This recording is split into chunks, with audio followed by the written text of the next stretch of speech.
días. Es un honor presentar al maestro Gustavo Cárdenas Soriano. Seré breve para tener más oportunidad de escucharlo.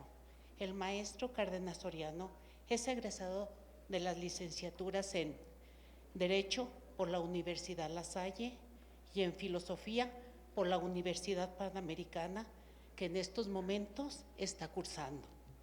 Cuenta con las especialidades en Justicia por el Centro de Estudios Superiores en materia de Derecho Fiscal y Administrativo del Tribunal Federal de Justicia Administrativa.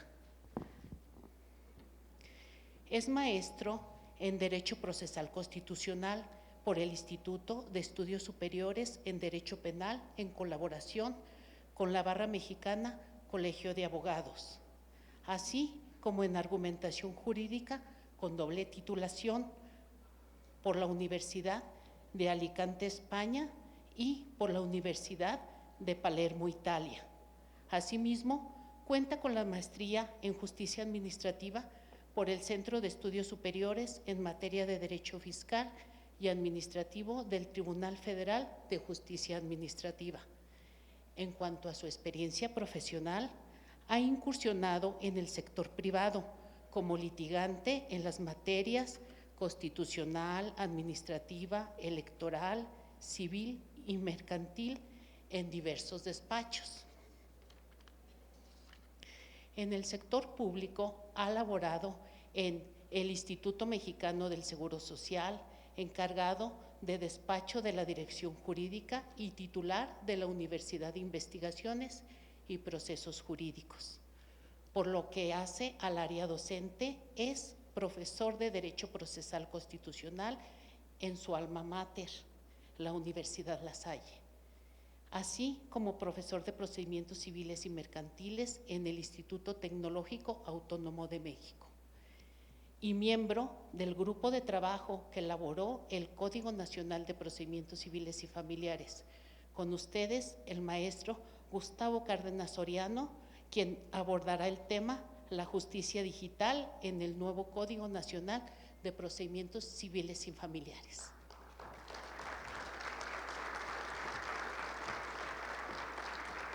Bienvenido. Muchas gracias. Un honor. Gracias.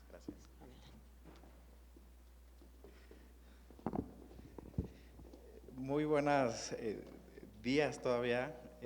Muchas gracias por la invitación al tribunal y a su presidente, el magistrado Arturo Nale. Y además, pues, doble felicitación para todas y todos ustedes, no solamente por la instalación el aniversario de la instalación de este tribunal, sino por el Día de la Persona Juzgadora. Y yo encantado de estar aquí platicando hoy con ustedes. Y me toca un tema importantísimo para el Código Nacional de Procedimientos Civiles y Familiares, pero también para, ya decía Alejandro, pues el tema de la supletoriedad que va a tener en diversas leyes.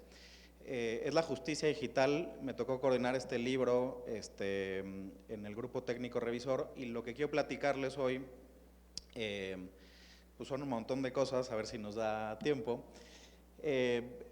Pero primero les quiero decir que obviamente, como pues se imaginarán, los principales retos que pensamos que tiene este Código Nacional, pues es un tema de presupuesto, ¿no? Es un tema de capacitación, que va de la mano también con el presupuesto, y es un tema de aplicación, ¿no? Ahorita vamos a ver por qué también de aplicación, porque implica cambio de sistema, cambio de conciencia, cambio de cómo ver el proceso, no solo desde el lado del litigante, sino desde el lado de las personas juzgadoras. Y entonces lo que les quiero platicar hoy son 4 cosas, centrado en la tercera. La primera cosa es, o el primer subtema es, la reforma de 2017, digamos, enfocada en el tema digital. ¿Qué dijimos en el grupo técnico a partir de la iniciativa, de cómo se nos presentó? Y sobre todo, este tercer tema, que es la justicia digital en el Código Nacional de Procedimientos Civiles y Familiares, y que tiene que ver también con el régimen transitorio que ya esbozaba a grandes rasgos Alejandro.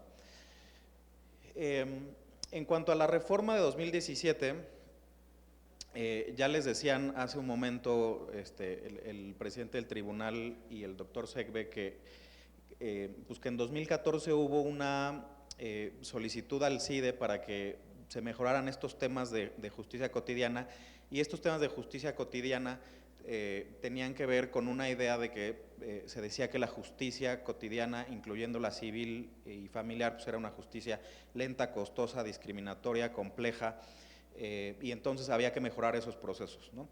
Por eso le encarga al CIDE que haga una especie de diagnóstico y de solución.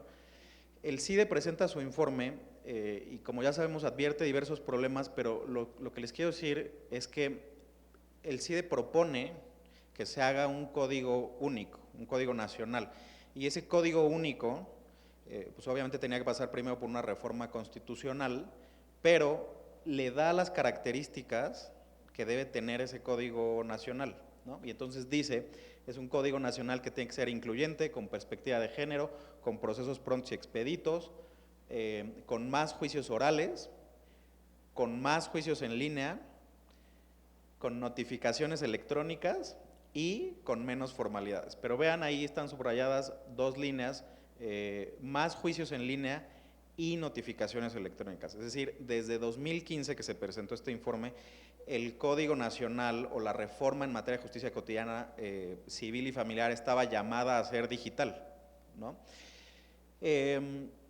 Incluso en las celdas que va poniendo el informe del CIDE, por ejemplo, ahí en el tema de familia, dice que hay una dificultad incluso para manipular expedientes, ¿no? Y entonces, o para comunicarse con las partes. Y entonces por eso dice que debe hacerse uso de las tecnologías de la información y la comunicación para el manejo de los expedientes y para la comunicación con las partes. Entonces vean cómo sí se fue diseñando o se fue pensando como un proceso digital desde el inicio. Incluso dice que deben utilizarse los medios electrónicos para las notificaciones a las partes, y que los edictos se publiquen en las páginas de internet. También, bueno, vean la importancia además que tiene esta reforma en materia de justicia digital, digo, obviamente todo lo que tiene que ver con civil y familiar, pero en este censo de impartición de justicia estatal de 2022 que refleja los datos de 2021, el INEGI dice que la justicia familiar en los estados representa el 45% de los asuntos, la civil el 25% de los asuntos, y entonces vean, entre esos dos suman 70%. Entonces, el impacto que tiene este código, como ya lo decían hace un momento, pues es importantísimo y es muy grande porque de entrada impactan el 70% de la justicia estatal, pero además en los temas de supletoriedad, ¿no? El 20% es mercantil, y 10% penal, ¿no? A nivel estatal. También cuando este amparo del que les hablaban, en el que la Suprema Corte ordenó que el Congreso de la Unión, al estar en omisión legislativa, expidiera el Código Nacional, también hace referencia a la digamos, a la idea que se tenía de mejorar la justicia cotidiana. O sea, decía que se tenía que mejorar, que se tenía que optimizar los procesos, y aquí hace una valoración importantísima porque dice que la violación del derecho de acceso a la justicia en su vertiente colectiva es además un bien público, pero dice, bueno, pues tendríamos que homogeneizar todas estas normas en materia de justicia cotidiana, y para eso está llamado a ser el Código Nacional, ¿no? Y por eso dice, existe un impedimento constitucional para que las entidades federativas adecuen su normatividad procesal a la realidad social, pero este Código Nacional tendría una incidencia en todo el territorio nacional, ¿no? Y entonces hace algunas digamos, valoraciones que las voy a pasar ahí muy rápido para no aburrirlos, pero al final de cuentas lo que dice la Corte es que esta justicia cotidiana y estos procesos, al final de cuentas, son el derecho al derecho, ¿no? Y desde ahí cambia la percepción de la justicia, porque si nos está diciendo que lo que típicamente conocemos como derecho adjetivo, es el derecho al derecho, pues lo que nos está diciendo es que es algo importantísimo la tutela judicial efectiva en su vertiente colectiva, y lo hace analizando la omisión legislativa del Congreso de la Unión. Por eso desarrolla esta dimensión colectiva como en varios rubros, pero lo que quiero destacar es que dice que pues al final de cuentas, la mejora en los procesos incide en la mejora en la percepción de justicia y en la mejora en la administración de justicia. ¿Por qué? Porque mejores procesos implican que las personas están recibiendo una justicia más pronta, más expedita, que sí se están resolviendo sus procesos. Y bueno, después de esto, se presenta, como ya decían, una iniciativa, se hace técnico revisor, y esta iniciativa pues la presentan, ya nos decían, el senador Monreal y el entonces senador Menchaca, y también ahí hacen referencia a la justicia digital.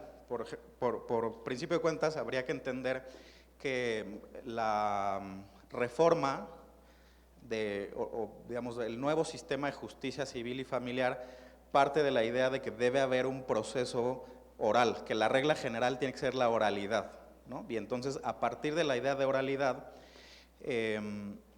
nos dice que deberíamos aprovechar las tecnologías de la información, otra vez, repítelo, el expediente electrónico, notificaciones electrónicas, juicios en línea y audiencias a distancia. Eso está en la exposición de motivos de la iniciativa, que es la que les decían que fue sobre la que trabajamos. Entonces, lo que les quiero decir ahorita es que vean cómo desde 2014 y 15 que se ideó esta reforma, incluso antes de la reforma constitucional, se vislumbraba que parte de la solución para mejorar la justicia cotidiana era la justicia digital. Y entonces eso se retoma en la sentencia de la Suprema Corte, pero también se retoma en la exposición de motivos de la iniciativa del senador Monreal y Menchaca. El grupo técnico, ahí nos ven, se instaló en julio de 2022, trabajamos de julio de 2022 a marzo de 2023 y presentamos este código en el Senado de la República, que al final de cuentas pues, fue aprobado por unanimidad en ambas cámaras y se publicó por el presidente el 7 de junio de este año, ¿no? Y bueno, esto es importante para saber y para poder interpretar por qué ahí está una justicia digital que además parecería que está centrada en un solo libro, pero ahorita vamos a ver que está por todas las partes del código. Y eso es lo que les quiero platicar hoy, ¿no? Más que nada, la justicia digital. Entonces, esta justicia digital está, digamos, centrada en el libro octavo, pero les digo, no quiere decir que los temas de justicia digital solamente estén en el libro octavo, están por todos lados, desde el libro primero hasta los transitorios. Y lo que les quiero decir en primer lugar, y la primera que hay que tener en cuenta es que no es una vía especial.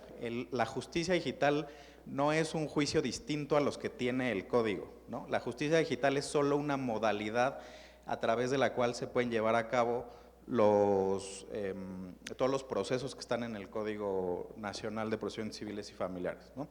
Entonces, porque entiendo que hay algunas legislaciones que sí prevén el juicio en línea como una vía distinta, con plazos más cortos o con etapas procesales distintas, pero aquí no. Aquí lo que hay que entender es que cualquier proceso del Código Nacional se puede llevar a cabo a través de medios electrónicos, a través de modalidades a distancia, y también que es una justicia gratuita, ¿no? Si hubiéramos permitido que los tribunales cobraran, porque pasa, para algunos casos pasa que pueden cobrar alguna acceso o alguna visualización de algo, o a partir de cierto número de expedientes o tal.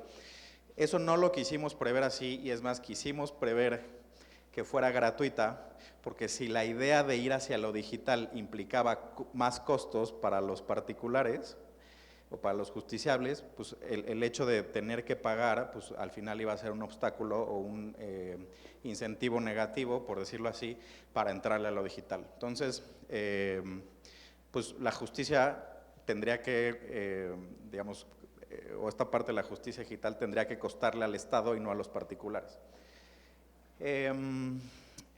También lo que les quiero decir es que esta justicia digital, lo dice muy claro ese artículo, son implementos adicionales y optativos, ¿no? Progresivos incluso. O sea, no quiere decir que a partir de ahora ya todo es digital y entonces no importa si no tienes las condiciones o si no quieres, ¿no? Aunque tengas las condiciones para acceder a esos medios digitales. Lo que quiere decir es que, primero, el Código Nacional establece mínimos sobre los cuales se tiene que construir la justicia digital. Estos mínimos se pueden ir adecuando de entidad federativa en entidad federativa.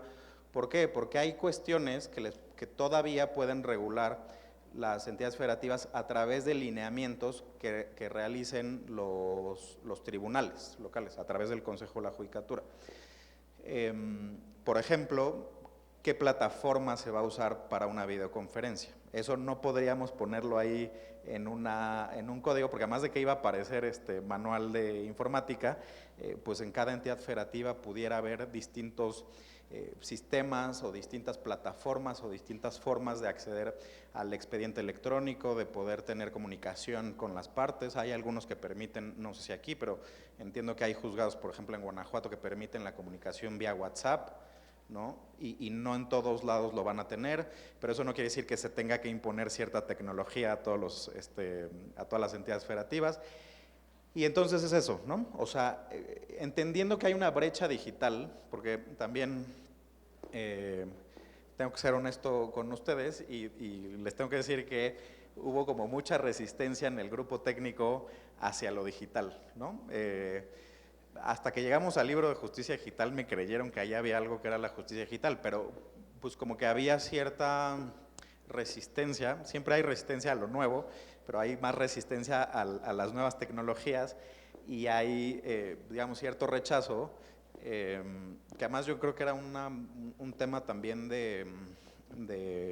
incluso creo que de brecha generacional, pero bueno, al final de cuentas lo que quisimos plasmar en el libro octavo fue unos mínimos que entendemos que no son obligatorios. O sea, si tú no quieres tu audiencia en línea, pues no tienes por qué llevarla en línea, ¿no? Puedes ir al juzgado, puedes revisar tu expediente y puedes acudir a tu audiencia presencial. Y que además son progresivos, ¿no? O sea, están ahí, les digo, como mínimos. Cada entidad federativa lo va a poder adecuar a partir de sus lineamientos del Consejo de la Judicatura, pero siempre respetando obviamente el Código Nacional, ¿no? ¿Qué otras aclaraciones tendría que hacerles antes de entrar a algunas innovaciones que creo que son importantes en este Código Nacional? Que si ustedes ven el artículo segundo, tiene un catálogo de definiciones. Ese catálogo de definiciones empieza diciendo, para los efectos de este Código Nacional, porque por ahí hay ya como muchas críticas y dicen, es que regularon tal cosa distinta a como se regula en no sé dónde. Pues sí, pero es una ley distinta y dice para efectos de este Código Nacional. No quiere decir que en tu otra ley tengas que interpretar como lo dice aquí, digo, a menos que por temas de supletoriedad lo tengas que hacer, pero por eso es importante decir, era importante decir, para efectos de este Código Nacional se entiende ¿no? Porque, por ejemplo, para el tema de firma electrónica ampliamos la definición, porque lo que nos solicitaban algunas personas era que no lo limitáramos a la firma electrónica avanzada del SAT o del Poder Judicial Federal, porque entiendo que hay entidades federativas que incluso te pueden dar una firma electrónica avanzada desde el mismo tribunal, ¿no? Que no quiere decir que sea la del Poder Judicial Federal ni la del SAT. Y entonces, digamos, con ciertas características que debe cumplir, se entenderá que es una firma electrónica avanzada.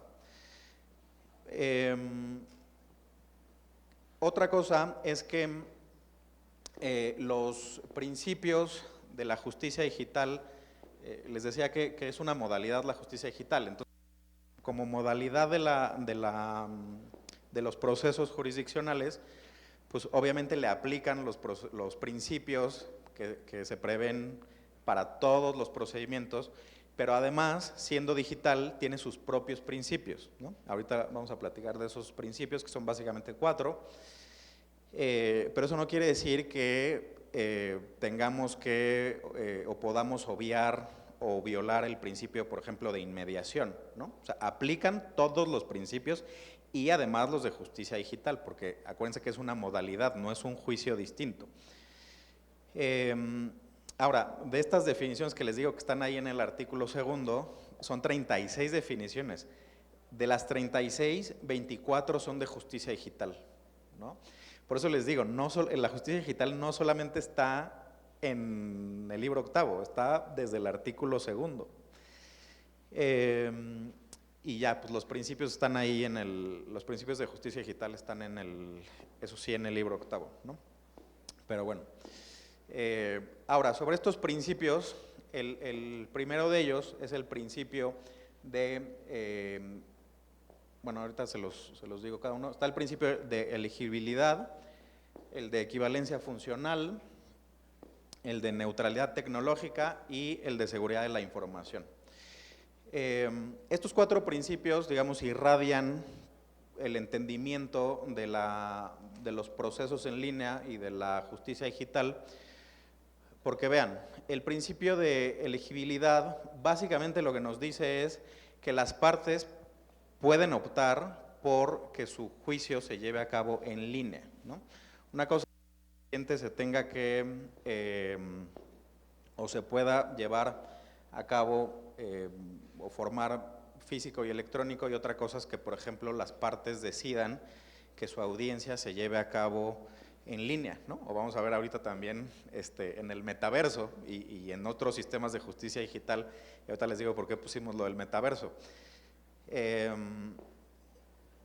Y este principio de elegibilidad además permite que las partes, no importa si iniciaste el juicio como, digamos, presencial o tradicional, tú puedes en cualquier momento optar por lo digital, ¿no? Incluso al revés, si optaste por lo digital y después ya no quieres o ya no tienes las herramientas o ya no te gustó, puedes regresar a lo tradicional.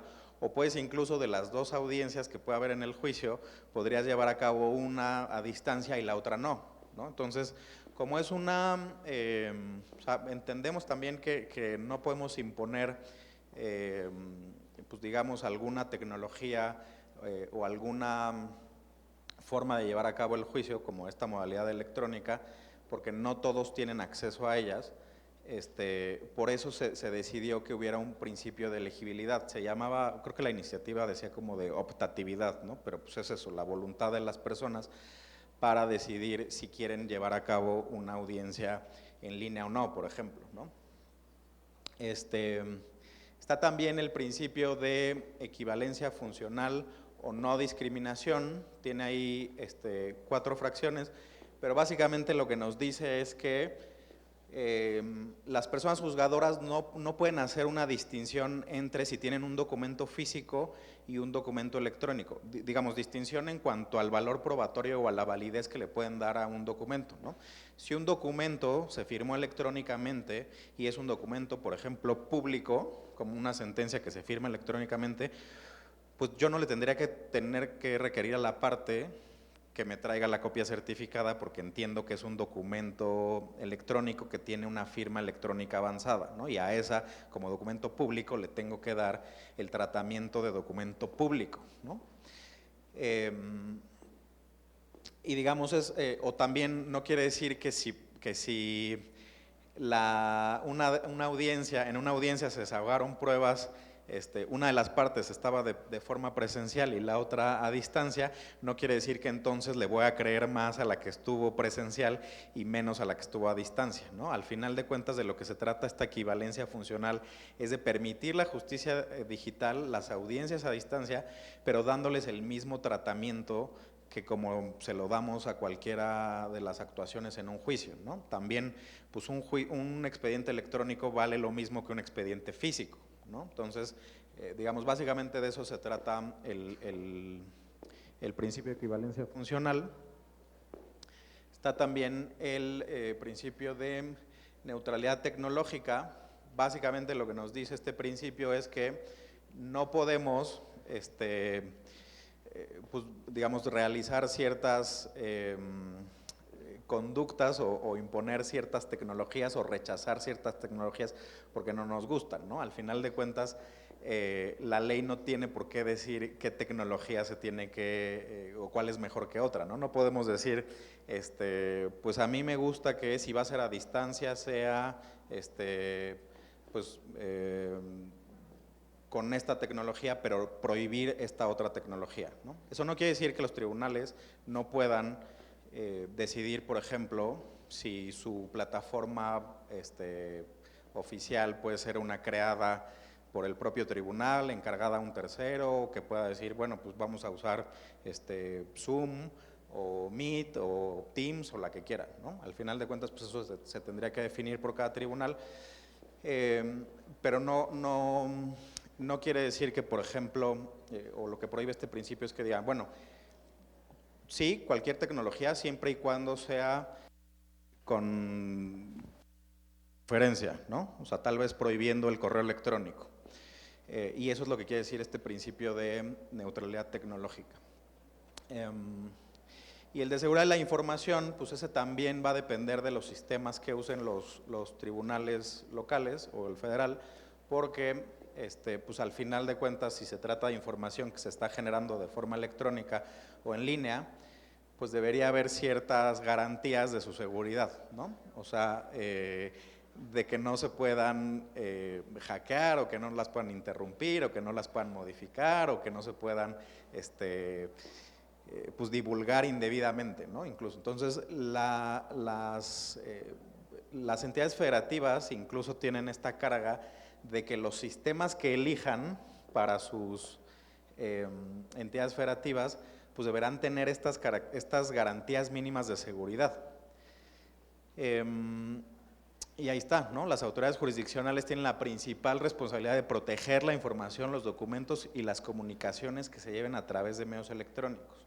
Obviamente también las partes tienen que cumplir con obligaciones de transparencia, ¿no? Pero ahí se pone que la principal obligación para resguardar esa información es de las partes, porque además, como es un juicio oral, ahorita seguramente les platicarán los jueces que seguirán en las conferencias. Como es un juicio oral, las audiencias se van a videograbar, ¿no? Y entonces ya no se van a hacer estas actas donde se transcribía toda la audiencia, sino que la audiencia va a constar en la videograbación y solamente se va a levantar un acta mínima, ¿no? De las fechas, las partes, el asunto y tal, ¿no? Pero no una transcripción de toda la audiencia. Entonces, evidentemente, deberíamos resguardar esa información de forma correcta, porque además las partes son las más interesadas en ver o pedir la copia de su audiencia, ¿no? Y ahí, pues, digamos, hay ciertas obligaciones básicas o acciones básicas en materia de seguridad de la información, pero básicamente se las dejan, o el código se las deja a los lineamientos del Consejo de la Judicatura de cada entidad federativa. Ahora, ya un poco les hablaron de las definiciones que existen en este Código Nacional, sobre todo en materia de justicia digital. No quisiera aburrirlos con la lectura de las 24 que les digo que son sobre justicia digital, pero sí hacer la aclaración en algunas de ellas, ¿no? Por ejemplo, entender que el código distingue entre documento electrónico y documento digitalizado, ¿no? ¿Por qué? Porque también lo han hecho en otras leyes e incluso el Poder Judicial Federal, a través de un acuerdo, lo distingue, ¿no?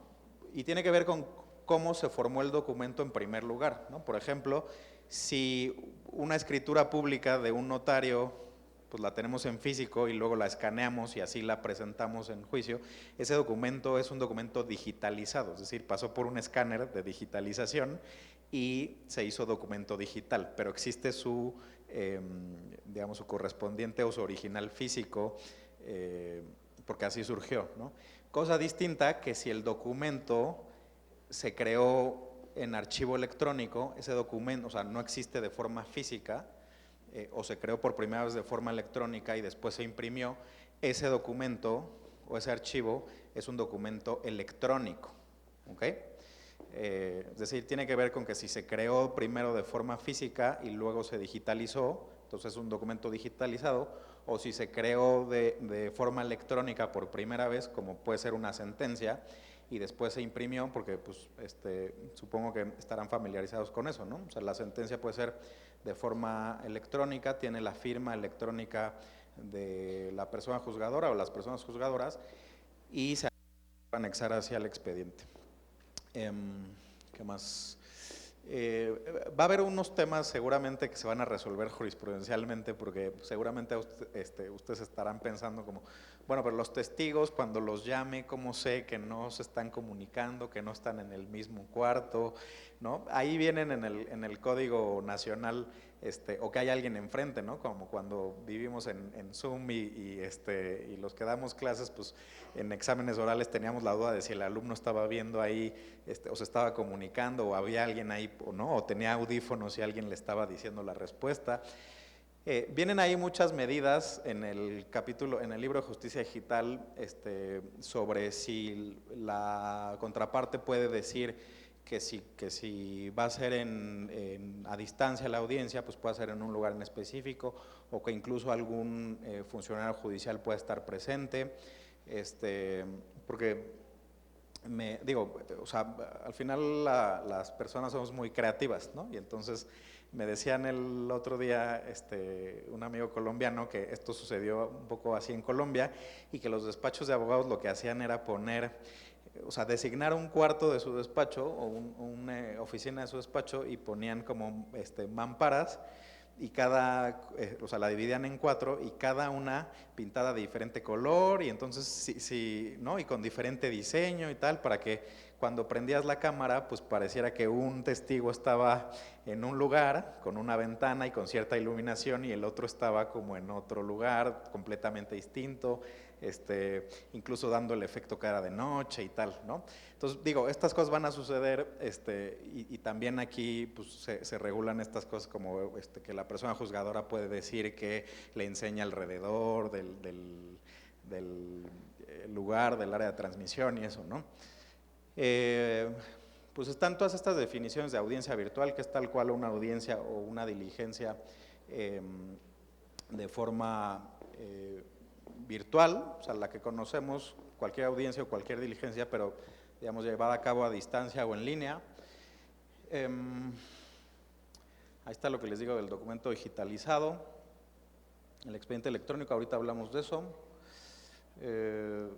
Expediente físico,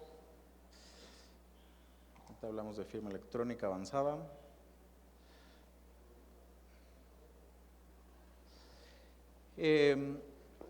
Y también hay una especie como de principio de integridad, ¿no? O sea, nosotros consideramos que se debería garantizar cierta seguridad de que la información que se generó a distancia o de forma electrónica, pues puede tener cierto grado de confiabilidad y puede ser incluso consultada después, ¿no? Y atribuida a una de las partes o a las dos partes. Entonces se regula también el principio de integridad. ¿Qué más? El metaverso, vean, espacio virtual, ahorita les digo por qué, pero dice, espacio virtual que posibilita la convivencia social en mundos digitales a través de experiencias gráficas inmersivas en tercera dimensión, que suele utilizar tecnologías de realidad virtual, realidad aumentada, realidad mixta, híbrida, tokens y cadena de bloques. Esta definición de metaverso es amplísima. Si ven ahí a la persona que está en la ilustración, es una persona que tiene unos lentes, y ahí dice en la definición que es una experiencia inmersiva. O sea, quiere decir que cuando nosotros, por ejemplo, tenemos el celular o estamos en una videoconferencia en Zoom, pues sabemos que no estamos dentro de ese videojuego o de esa videoconferencia, sino que al final de cuentas la percepción que tenemos es que pues sí estamos en algo digital, pero hay una barrera, o sea, esa barrera es la pantalla. Pero estas experiencias inmersivas con estos lentes de realidad virtual hacen que nosotros sintamos que estamos ahí en ese escenario, ¿no? Y ahorita les enseño un ejemplo. Entonces, por eso, porque a veces me dicen, oye, pero ¿por qué? ¿Eso qué tiene de diferente con una videoconferencia? ¿No? ¿Por qué regular videoconferencia y además el metaverso? Pues porque puede ser que, digo, no puede ser, más bien en la videoconferencia sabes que no estás en ese ambiente o en ese escenario, pero en el metaverso, como ya sucede con los videojuegos incluso, sí sientes que estás ahí, ¿no? O sea, si tú te mueves, el muñequito que está en el metaverso se mueve, ¿no? O en ese ambiente digital, ¿no? Se mueve y tiene tus características y tal. La notificación electrónica, ahorita también les platico eso. Y está también una definición de sistema de justicia digital muy amplia, y es muy amplia a propósito. ¿Por qué? Porque la comunicación que lleven las partes y la comunicación que lleven a cabo los jueces, incluso con otras autoridades o entre ellos o con las partes, tiene que ser a través de sistemas de justicia digital. Y sistemas de justicia digital van desde el metaverso hasta un Zoom, hasta un correo electrónico. Entonces, la definición de sistema de justicia digital es amplísima. Vean, todo dispositivo electrónico, programa de cómputo, aplicación, herramienta tecnológica, plataforma electrónica, propiedad del Poder Judicial o de terceros que sea utilizada para consultar, usar, enviar o llevar a cabo procedimientos en línea, audiencias virtuales, diligencias virtuales, expedientes electrónicos, firmas electrónicas, mensajes de datos, documentos electrónicos o digitalizados, promociones electrónicas, salas virtuales y videoconferencias. O sea, cualquier cosa o cualquier mecanismo o herramienta a través de la cual usemos esta justicia digital es un sistema de justicia digital. ¿Y por qué está tan amplio? Porque les digo que cada entidad federativa a través de su consejo de la judicatura va a decidir cuál es el mejor sistema para su entidad federativa. Entonces, respetando esto, pues podrían decidir que les parece mejor comunicarse vía, en algunos casos o para ciertos juicios, vía correo electrónico, en otros, pues obviamente para las audiencias, pues en una videoconferencia o incluso con el metaverso, y ya, ¿no? Ahora, el expediente judicial, dice el libro de justicia digital, que se tiene que integrar tanto de forma física como de forma electrónica. Pero en el expediente físico se tienen que imprimir las constancias de las que se hayan llevado, digamos, de forma digital, ¿no? Y entonces tendrían que ser los dos expedientes iguales, ¿no? Incluso aunque lo hayas llevado de forma electrónica, debe haber una constancia en el expediente físico de que, por ejemplo, esa audiencia sucedió de forma virtual, ¿no? O sea, obviamente no va a estar ahí el video en la hoja, pero pues sí una constancia de que existe esa audiencia desahogo de la prueba, por ejemplo, pues en una hojita ahí que le pongan al expediente, ¿no? Vean, el expediente electrónico deberá integrarse simultáneamente con el expediente físico, y el expediente electrónico será el reflejo del expediente físico, ¿no? O sea, los dos a la par, igualitos. El único caso en el que se permite que se lleve a cabo solamente o que se integre solamente el expediente electrónico sin tener uno físico es que las dos partes así lo acuerden. Si las dos partes en un juicio dicen yo quiero que el expediente solo se lleve de forma electrónica, entonces nos olvidamos del papel y el expediente solo es físico, pero de entrada la obligación es que se lleven a cabo los dos procedimientos, los dos expedientes.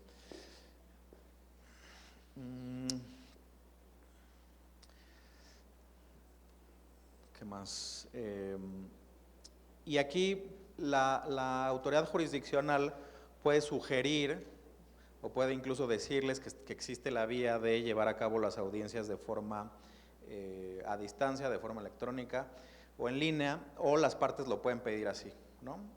Pueden decir, oye, pues no quiero traer al testigo porque además de que vive, no sé, en Yucatán, pues tiene movilidad reducida o así, entonces yo creo que mejor es en línea, ¿no? Y entonces se puede desahogar una testimonial en línea, o estás de viaje y eres una de las partes y te conectas a tu audiencia para tu declaración de parte, pues a distancia, ¿no? Pero acuérdense, pues no se debe negar o quitar validez a la prueba que se desahogó de manera electrónica que si se desahogó de forma presencial. Incluso las audiencias pueden llevarse a cabo con que una de las partes esté en la audiencia de forma presencial y la otra esté en línea, ¿no? Y otra, a lo mejor el testigo está en el metaverso, ¿no? Ahorita les digo el ejemplo.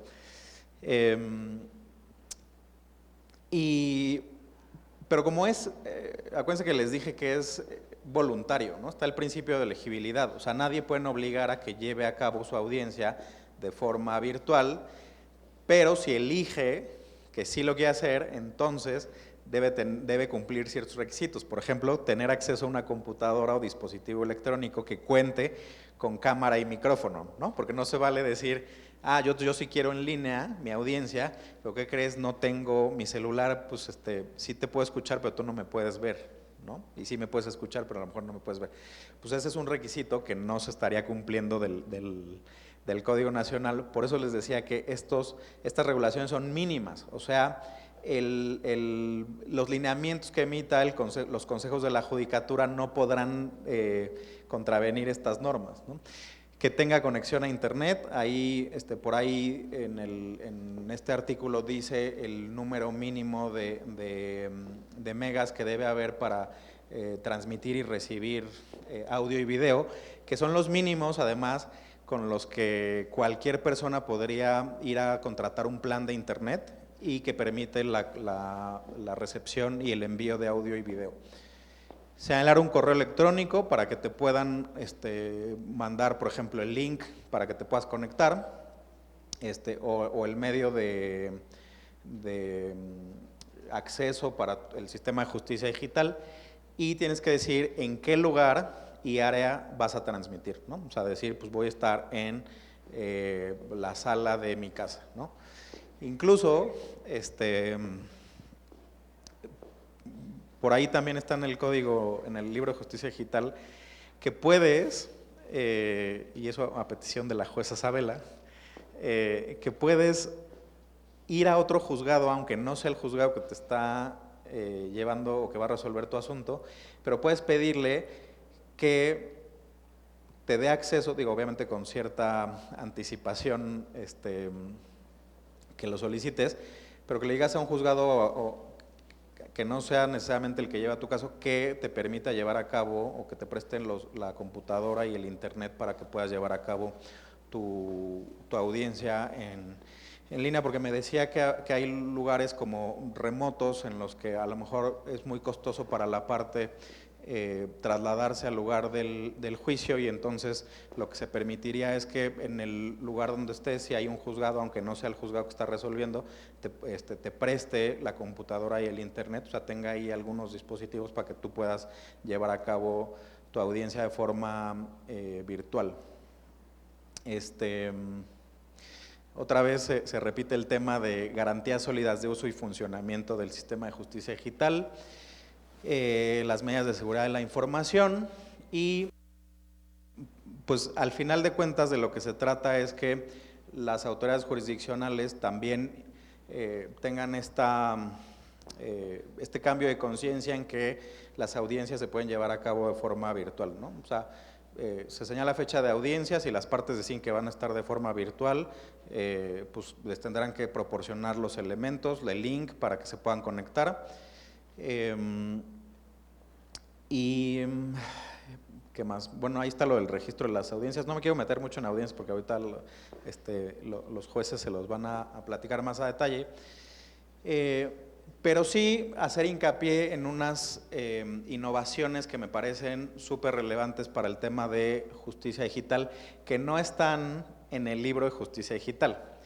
Ya nos adelantaban algunas. En cuanto a los tipos de notificación, vean que ahí aparece el correo electrónico y además aparece cualquier medio de comunicación electrónica, o incluso dice, o sistema de justicia digital.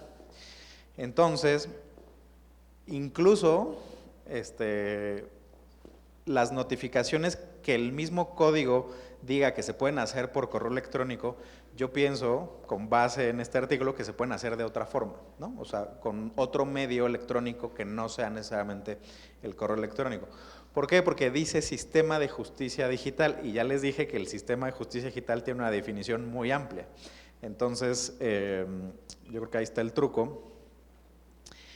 Y ya les decía el doctor Segbe que en la demanda y en la contestación, como requisito, tienes que señalar correo electrónico. ¿Por qué? Porque el emplazamiento en la reconvención ya puede ser, dice ahí muy expresamente correo electrónico, pero les digo que puede ser, yo creo que puede ser a través de cualquier medio o cualquier sistema de justicia digital. Pero ¿por qué se ideó así? Porque dicen, bueno, ¿por qué solo en la reconvención y no en el juicio principal? Porque no nos pusimos de acuerdo y no nos imaginamos un sistema electrónico en el que tuviéramos la certeza de que estábamos comunicándonos efectivamente por primera vez con la parte demandada, ¿no? Y entonces eso iba a provocar un montón de nulidades de emplazamiento, porque van a decir, pues sí, es el correo electrónico que yo usé, pero pues yo tenía 15 años cuando lo hice y ya ni me acuerdo la contraseña, entonces seguramente sí me lo mandaste, pero ya no lo uso, ¿no? O ni uso correo electrónico, o que se presta que la parte actora haga el correo electrónico, ¿no? Si me va a notificar a mí, que le ponga gustavo.cardenas@gmail y dice que ya me notificaron, ¿no? O vía WhatsApp, ¿no? O sea, lo más fácil sería que te mandaran todo vía WhatsApp, nos enteramos de todo vía WhatsApp, te llegan sentencias, chismes, tweets, lo que sea, vía WhatsApp, pero no te puede llegar una demanda, ¿no? Y los problemas ahí también eran de atribución o de cerciorarte que efectivamente te estás comunicando con la parte demandada. ¿Por qué? Porque no necesariamente tu teléfono está tu nombre, ¿no? Y entonces puedes decir como, pues no era el mío, o ya no es, o nunca abrí el mensaje y no tiene las palomitas azules, ¿no? O sea, mil cosas que se nos pueden ocurrir, y eso para el emplazamiento del juicio principal, pero para la reconvención, pues si la parte actora ya señaló un correo electrónico, entonces la reconvención ya no tendríamos que ir con el actuario a notificar. Ya tendría que ser, dice ahí por correo electrónico, pues les digo que yo pienso que puede ser a través de cualquier medio de justicia digital. Cualquier comunicación con las entidades públicas, con las autoridades, tendría que ser también a través de correos electrónicos. Una de las principales innovaciones es en el tema de edictos, ¿no? ¿Se acuerdan que cuando pedimos la notificación o el emplazamiento por edictos y que necesitamos que nos informen las autoridades el domicilio que tienen registrado de tal persona? Pues eso retrasa un montón los juicios porque se hace de forma física, y sobre todo retrasa cuando las autoridades están, por ejemplo, en la Ciudad de México, y entonces tu litigio está en Chiapas o en Zacatecas, y de aquí a que va y regresa, y además con costo para las partes porque son ellas las que lo llevan, ¿no? Muchas veces. Y entonces esos informes se van a solicitar y se van a rendir de forma electrónica, ¿no?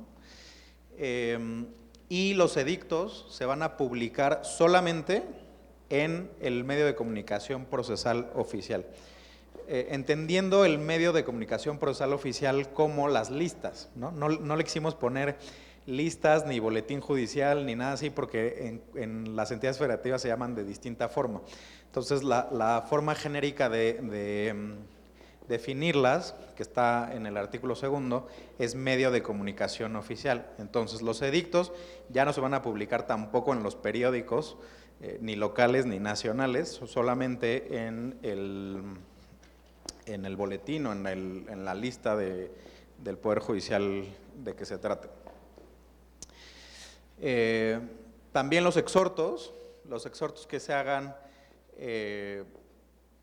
con base en estas normas, pues se van a hacer vía electrónica, incluso así se van a regresar, ¿no? O sea, yo, juez, te lo mando a ti, a tu correo electrónico, y una vez que esté diligenciado me lo regresas también por correo electrónico, ¿no?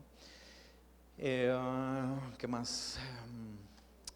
Ahora, hay un tema importante que yo creo que es fundamental tener en cuenta y que ya seguramente ahorita se los platicarán, pero un poco como en materia mercantil, el procedimiento civil parte de la idea de que hay un procedimiento convencional, es decir, que las partes pueden pactar su propio proceso con ciertas reglas que no deben incumplir y con el documento cumpla ciertas características, ¿no?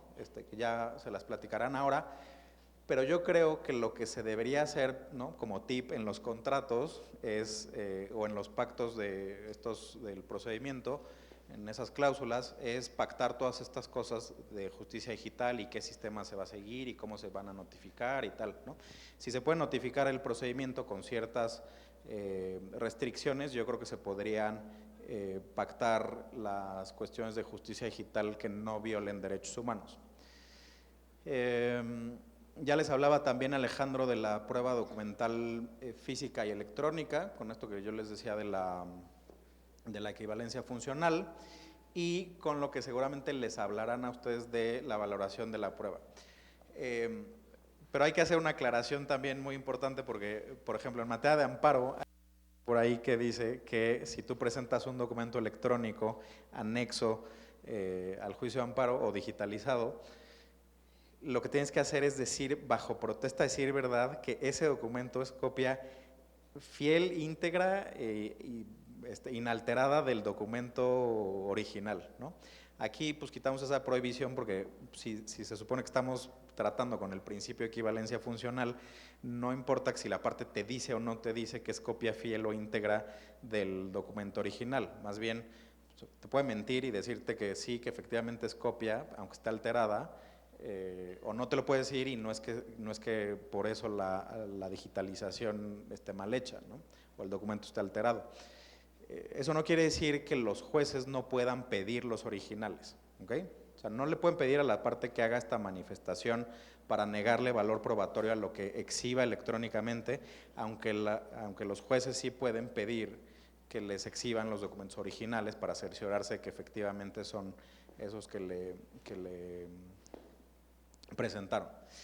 Está también el tema de pues, presentar otro tipo de pruebas de manera electrónica, como que se dejó ahí muy abierto, y se les llama otros medios de prueba, pero vean, videos, fotografías, cintas cinematográficas, disquetes, discos compactos, ¿no?, como ya más o menos existen en las legislaciones procesales. Y además, en el tema de valoración de la prueba, para las pruebas digitales o para los mensajes de datos o la información electrónica, lo que se previó también es pues un sistema más libre donde el juez pueda decidir qué valor le da a la información generada de forma electrónica, pero atendiendo a ciertos mínimos que serían, por ejemplo, el tema de la fiabilidad, el tema de la atribución, o sea, que ese mensaje, por ejemplo, sí pueda ser atribuido a una persona, o la accesibilidad, o sea, si esa información que nos dicen que se generó electrónicamente o de forma digital, nosotros podamos acceder a ella posteriormente, ¿no? Entonces, teniendo en cuenta estos tres elementos de fiabilidad, atribución y accesibilidad, el juez, en su libre valoración de la prueba, obviamente de forma razonada, nos tendría que decir qué valor le da a las pruebas electrónicas, obviamente las que no sean documentos públicos, ¿no? Y ya, y lo último que les quiero decir y enseñar es que esto sucedió en Colombia, fue una audiencia en el metaverso, que sucedió en febrero de este año. Una de las partes en un juicio administrativo le solicitó a la magistrada que la audiencia se llevara en el metaverso. Y entonces las otras partes, las autoridades demandadas, pues accedieron a esta solicitud.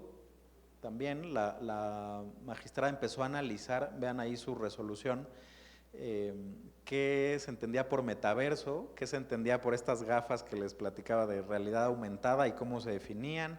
Y entonces llega a esta conclusión de que es un mundo virtual que amplía el mundo físico en lo digital, ¿no? Y es más o menos eso, o sea, como sentirnos que estamos en ese otro mundo digital, pero además, digo, esto creo que ya fue un exceso de la magistrada, porque se lo preguntó al ChatGPT, ¿no? Que era un avatar y que cuáles eran las mejores herramientas para cerciorarse que esa persona que se dice que se conectó efectivamente es la parte que dice que está, o la parte en el juicio, ¿no?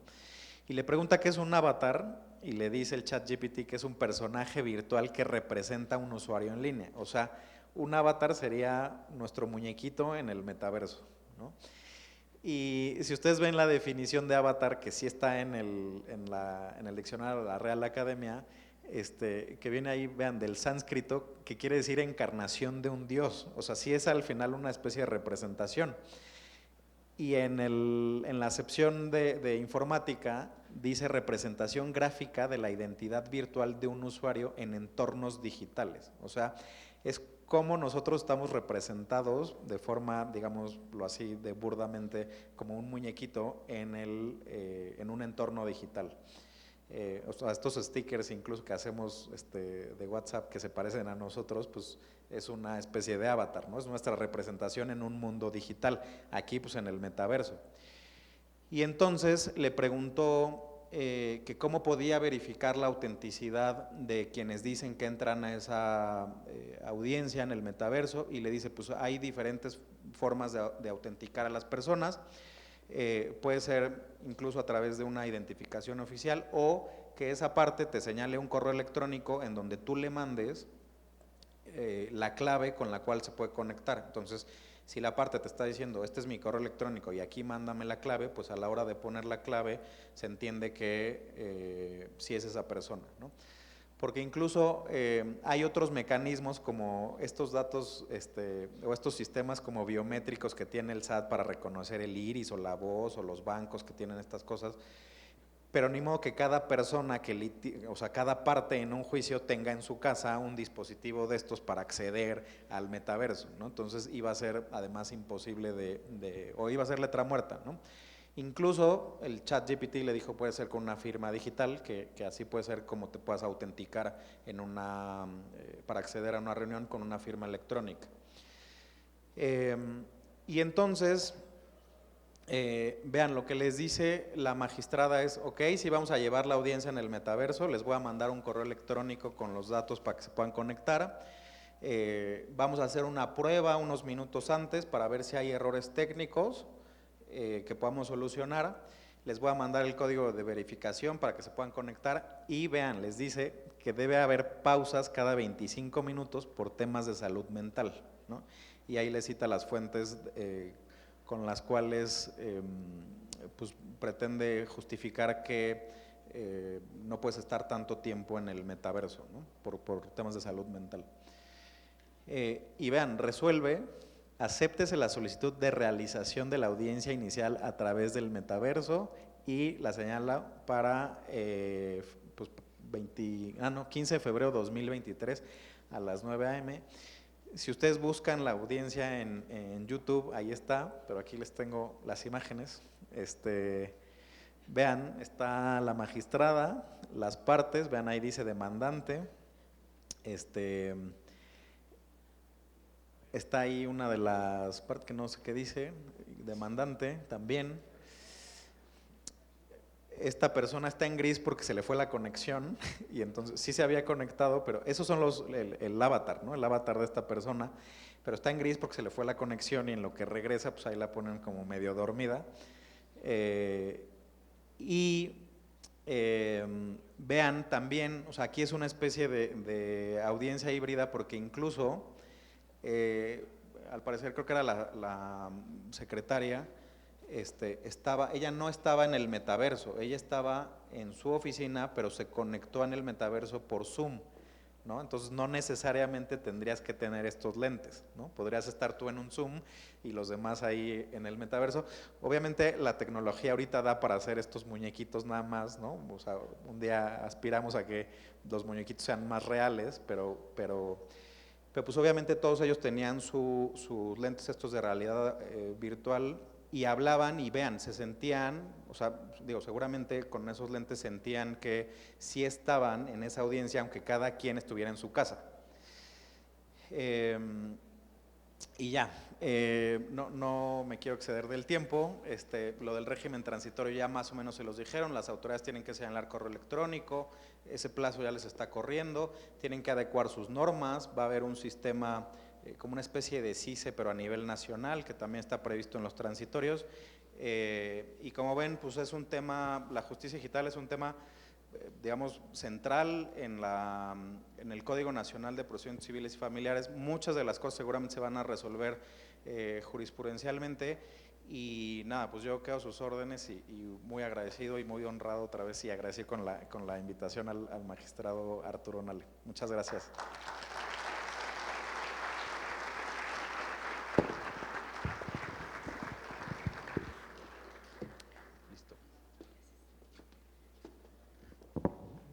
Pedimos a la magistrada Angélica Castañeda Sánchez, presidenta de la Segunda Sala Penal, nos pueda acompañar en este escenario para hacer entrega de un reconocimiento al maestro Gustavo Cárdenas Soriano.